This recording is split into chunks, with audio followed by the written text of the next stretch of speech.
Hello, everyone. Dark days are getting darker, my friends. I'll tell you what, the last 2 months, I've been intensely applying to any and all jobs all across the spectrum, and I've had little and less luck securing a position. I've secured 3 interviews, none of them went my way, and I am down, I am out, I am depressed. I feel like my best days have come and gone, and here I am, a dog without its day. But anyway, this story I'm going to tell you today is all about, is dark. It's kind of mysterious, more mysterious than dark, but it occurs when I was 1 year removed from high school. I had a friend, same age as me. We had nothing much to do. We were taking easy college classes because none of us really, we kind of wanted a carefree year, and we definitely had fun that particular year. But um, my friend started dating this girl that was still in high school. I'd known her for a number of years. Absolutely gorgeous. Her first name was Jenny, and her last name it was Japanese. She was half white, half Japanese, but absolutely gorgeous. Fantastic athlete. Very, very smart. She was just perfect in all areas. And she had a brother who was smaller in stature, but he was so amazingly athletic. So any sport he played, he exceeded any expectations you would think someone that little has. I mean, he was small, but he was all muscle, extremely flexible, extremely fast, and amazingly coordinated. I wish he picked up a sport like wrestling. I mean, he would probably be like a D1 champ or something along those lines, meaning that he was that athletic. Like he could have been a gymnast or something. But anyway, my friend is dating this girl. And, I try to talk to her. She kind of tolerates me. I was pretty obnoxious during that time in my life, as a lot of late teens are. You're still an adolescent, and I was just getting to be social. So, but she was always polite and kind with me. But sooner or later, she breaks up with my friend. Young love, puppy love. And it was uneventful. No drama attached to that, really, as far as I knew. Um, but I had kind of stopped talking to my friend eventually as well. He was kind of doing other stuff. He worked in an office rather far away, so I wouldn't see him that often. He moved with his family. Um, but another one of my friends lived in her neighborhood. So I would go pick up one of my friends who lived in that neighborhood for a night out occasionally. And one day I'm driving, and this ginormous brick glides over the front windshield. I mean, it was so razor thin close to my windshield, and it was absolutely horrifying. It was scary. And I look to my left, and I see Jenny's brother, and he's staring blankly and intently. I get out of the car and I go, what's this about? I had never really talked to this guy outside of saying, hey, how's it going? And he's still looking at me. He's still looking at me with this blank stare. I guess it's called the psychopath stare. I'm not quite sure, but that is what really bothered me. And the fact that brick, I mean, if it would have hit my window here, going that speed, it would have, I mean, that would have done untold damage to my head. I had the window down and everything, and I don't know how he threw it with that much speed at his height. It seemed like he got a running start and just threw it. And man, it was so close to hitting. And I'd worked hard for my car. So I was like, hey man, I forgot his name, but I was like, what's up, man? Is I said something is everything okay? Did you mean to do that? And I'm a lot bigger than this guy, but honestly, you could probably kick my butt. And he just kind of slowly turns away and then sprints into his house, closes the door. And, I go pick up my friend, and I was like, yeah, man, did you see, let's call him Bobby. Did you see what do you know about Bobby? He just threw a brick, this center block, right across my car. It almost hit me. Could have hit me in the head if it was the angle was a little bit different. And he was like, man, he's very standoffish. I don't really talk to him much outside of saying hi. I tried to a few times, but he's just kind of unresponsive toward me. And I told him what happened, and he was like, really? That's kind of scary, because they were more or less neighbors. And my friend that I was picking up, he was like the mayor of the town. He was very well liked, very charismatic, very fun to be around. And I was like, all right, well, I'm just going to kind of keep on going because I know I'm good friends with one of Bob's friend. Um, so later on, a few weeks later, I run into my friend who knows Bob, and I'm like, hey, I told him the whole story. And I was like, did he talk to you about that?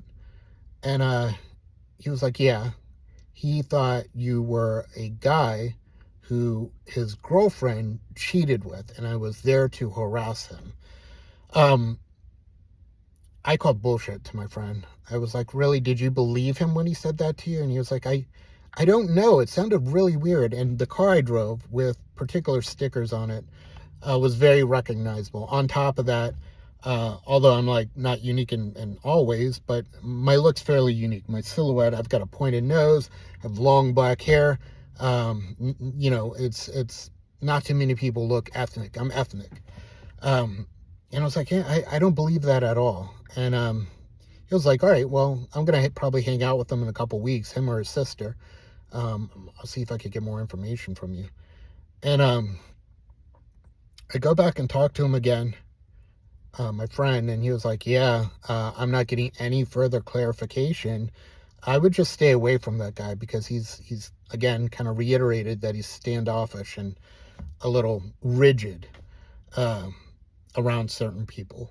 And I was like, do you know why? And he was like, I don't get it because sometimes he could be warm and hospitable, and sometimes he's just like a shut off. It's like someone flipped a switch on him and he's like ice cold. I saw his sister months later. She must have known about the situation, and she totally avoids me, which is like uncharacteristic of her because she was always very polite to everybody and would always say hi to everybody. Hey, how's it going? How are things? That's just in her nature, as it is mine. And having that was kind of like perturbing. And the way she was kind of looking at me like, oh, shoot, like, I can't believe it. Like, she was kind of embarrassed and so forth.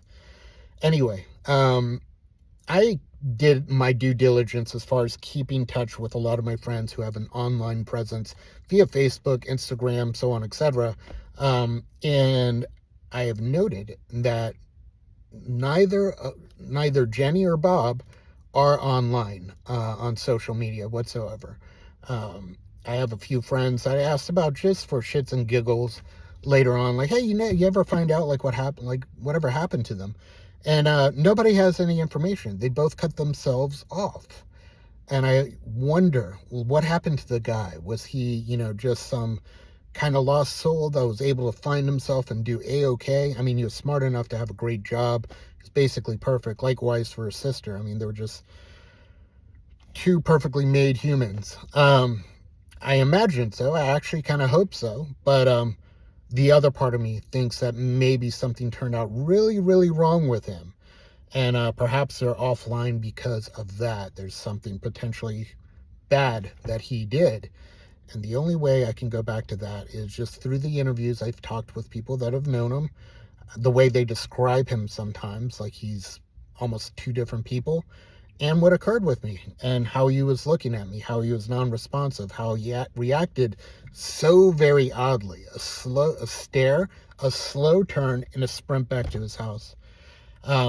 Anyway, I don't even know what happened to him years later, but I'm curious. I'm very curious to find out. And this reminds me of another story. 5 years ago, when I was going through a difficult time, I had some addiction issues, and ultimately I met a girl who had similar issues.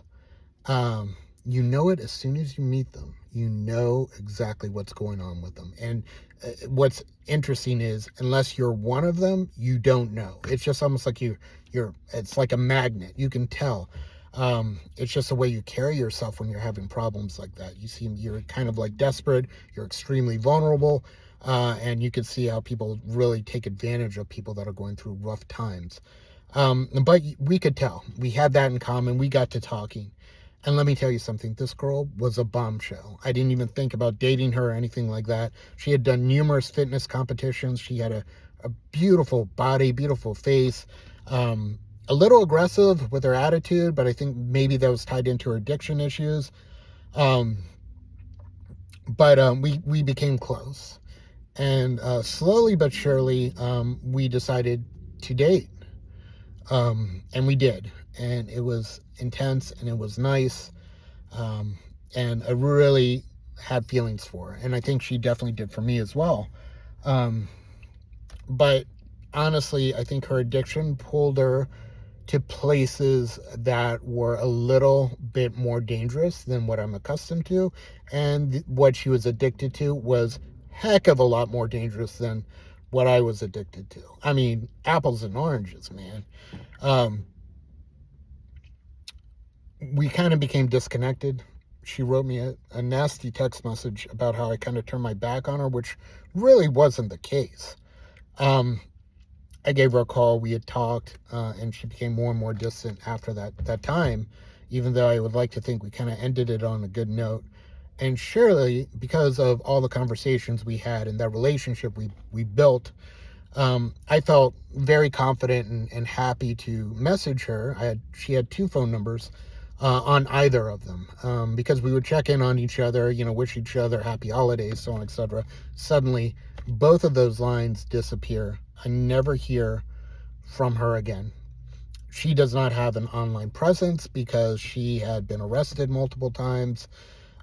She came back she was in a relationship with someone who's in jail for quite some time for really, really messing up somebody. I think in a drug deal. I think he's in jail for like 14 years. Um, and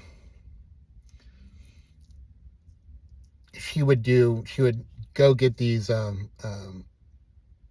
substances she was very addicted to. And when I say it took her to some dark places, I've been there with her. Like, I've driven with her, just to, because we were hanging out. And man, these guys were scary, man. They were scary. And she was so aggressive with them. I mean, extremely aggressive with them. To the point that I felt like saying, hey, man, like, do you know who you're talking to? And you're a girl and you're very attractive.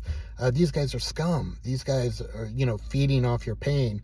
And I don't know if I could say drugs on Facebook, but on YouTube's, but it was heroin and fentanyl. That's what she was doing. And she enjoyed fentanyl quite a bit. And she's getting her stuff from like sketchy dealers.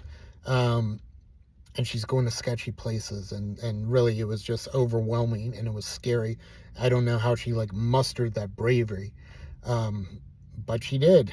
And one day she stopped answering me completely, totally and utterly. I looked her up.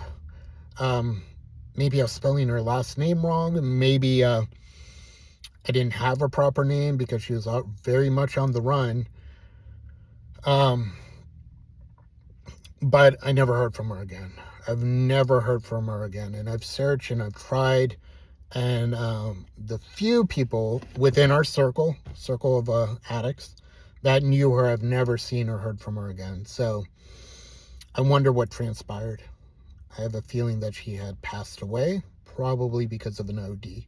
And it breaks my heart because I had a lot of love in my heart for her, because we were going through that struggle together. Anyway, I hope she's doing good. I hope she is in a happy spot. I wish I could hear from her again, but I don't even know at this point in life if it would be like worth it. But anyway, thought you should know. Have a good one.